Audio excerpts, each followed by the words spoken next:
Alright, take you guys for a tour in my garden. This is a zone 7A. So lavender it grows very well. Lavender is a like a local 7A flower plant. This is a French variety. So it has a very strong essential oil, lavender essential oil scent. It smells very good. The essential oil from lavender is extract from this variety mostly, and this one can only grow in a cold climate. They don't really tolerate like a tropical or like the hot weather very well. And as you can see that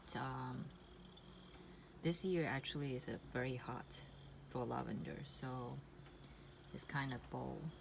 And lavender loves banana peels. That's what I use to fertilize them. And this is cherry moya. I'm very surprised this one shoots grows very well. This is lombing. I use lombing as a cover crop, which is a nitrogen fix kind of crop to fix the soil for the target plants to grow. And my target plants can be very like this one is for popo. Popo is also a local 7A fruit tree. And here's all the pineapple. I just use the head. That after I eat, I use the head, dip in this water until it grow roots. And when I know that the water turns green, I know this will survive. And the roots usually you give it grow to like this long until you transfer. If it's too short, the transfer rates will be very low. And this is the Changwei, which is a kind of variety for the rose that given by my aunt. You see this beautiful flower. It keeps on flowering, and this flower loves urine, human urine, which means my pee. I don't fertilize all the plants with the urine because not all of them like it, but somehow this rose variety likes it very much. I tried to use it on the tomato before, and guess what? It doesn't like the human urine. So make sure when you use your urine to fertilize plants, you know which one likes it, which one doesn't. This is actually avocado. This is a lila variety avocado, which grows very well on the East Coast in Florida. Usually at a zone 9 above. It grows very well. And as you can see, it pairs up with all the papaya. Papaya somehow just sprout and then give it shade for the roots, so I don't chop it down, I just let it grow. And usually at the winter time, papaya is not going to survive indoor, and so that's why this area cannot really grow papaya. But I will still try though. I'll still try see if like last year it was a baby ceiling like that one, and when it's indoor it dies because papaya require a lot of sunlight and the water, and so the indoor is really not a good environment for them to survive.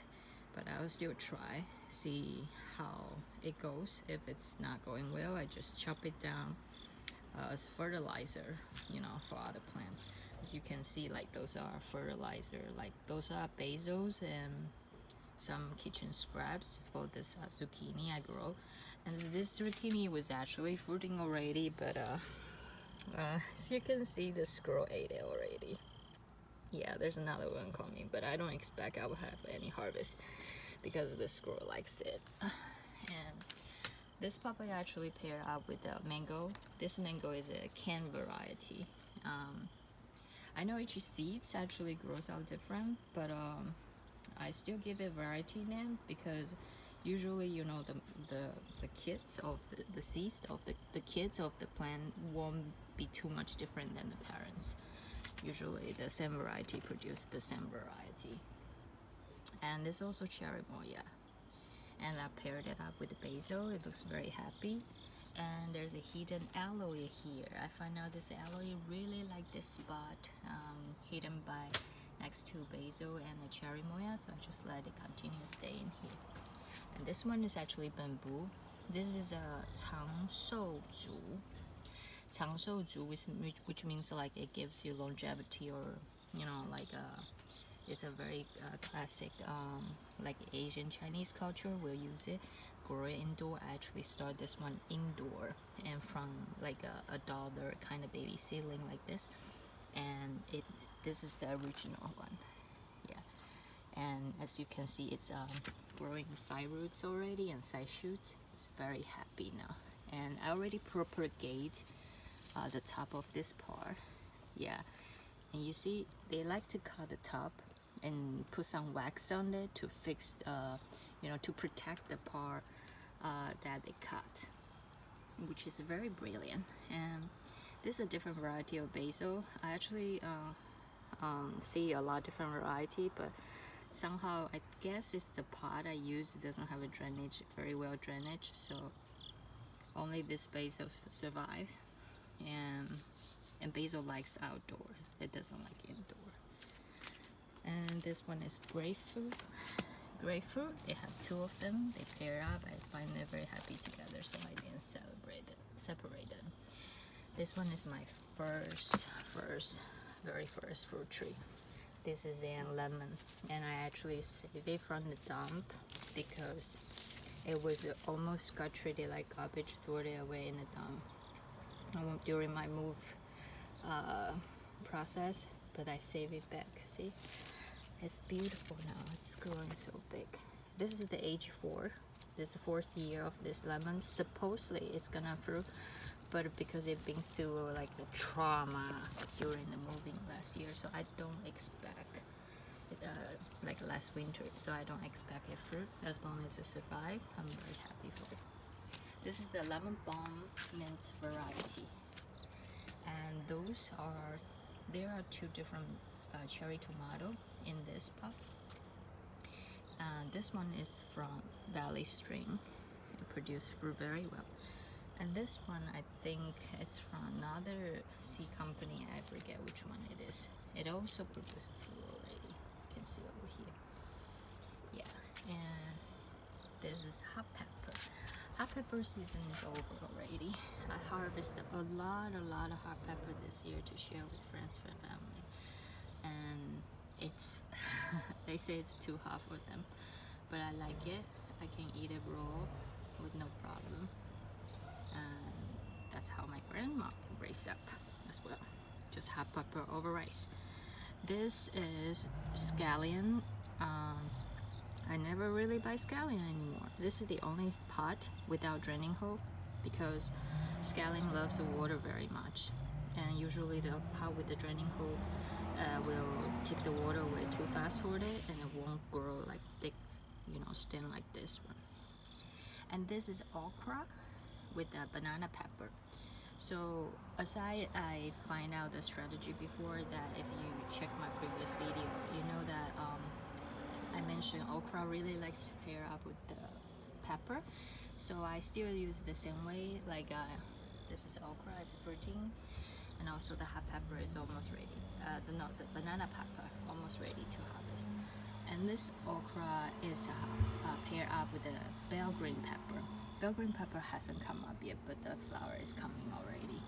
So I guess okra and pepper, they really like each other, so I just pair them up. And this one is a volunteer hibiscus. It's flowering now. I would take a picture, share with everyone when it's flower. It's so beautiful. It's beautiful enough already before it's even flowered. This is the very first herbal, Chinese herbal that I grow. It's called ji cai. A lot of people use it to make dumplings. It tastes amazing. And this is orange. Yeah, this is my orange. This is probably 3 years old. That one is jasmine. My aunt gave me that. I will transfer the pot next year because jasmine is a zone 9 to 10 kind of flower. I don't want it to die here, so I I keep it in a small pot, and I will transfer it into a bigger pot next spring, because right now it's getting close to the winter. And that's volunteer grapes. Volunteer grapes, tamarind, pomelo. What else? Pretty much of it. Yeah, and I have the other side of the garden I'll share in next video. Here is all the zucchini, gray zucchini variety, black beauty variety. Yeah, so far I don't have any zucchini harvest yet. All right, hope you enjoyed the tour.